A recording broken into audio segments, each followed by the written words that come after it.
Long, long ago, there lived in the province of Shinshin in Japan, a traveling monkey man, who earned his living by taking round a monkey and showing off the animal's tricks.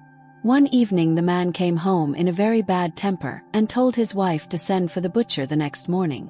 The wife was very bewildered and asked her husband, "Why do you wish me to send for the butcher?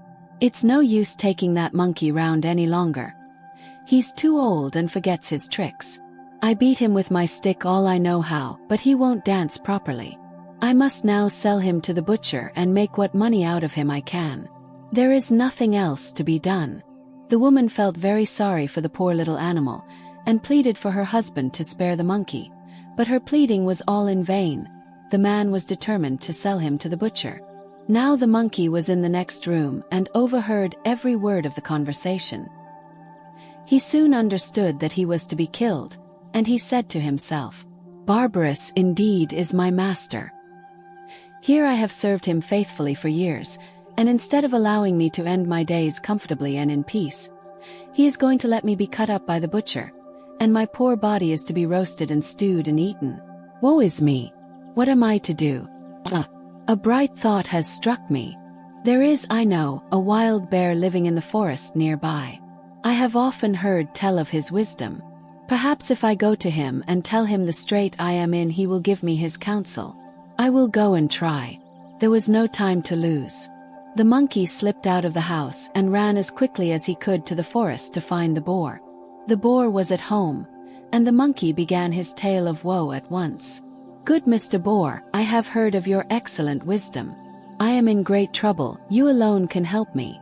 I have grown old in the service of my master, and because I cannot dance properly now he intends to sell me to the butcher. What do you advise me to do? I know how clever you are."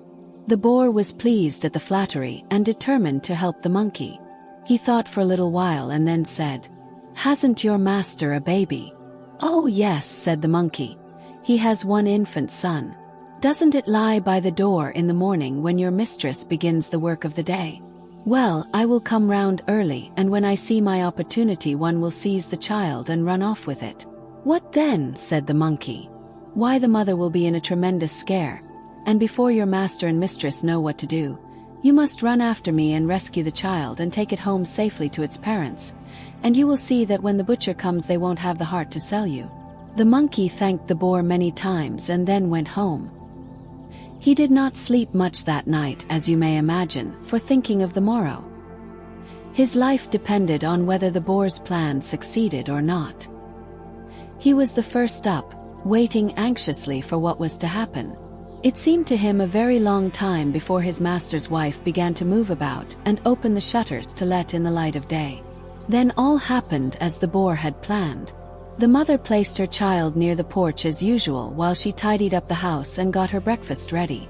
The child was crooning happily in the morning sunlight, dabbing on the mats at the play of light and shadow. Suddenly there was a noise in the porch and a loud cry from the child.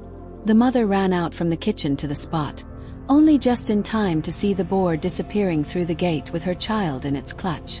She flung out her hands with a loud cry of despair and rushed into the inner room where her husband was still sleeping soundly.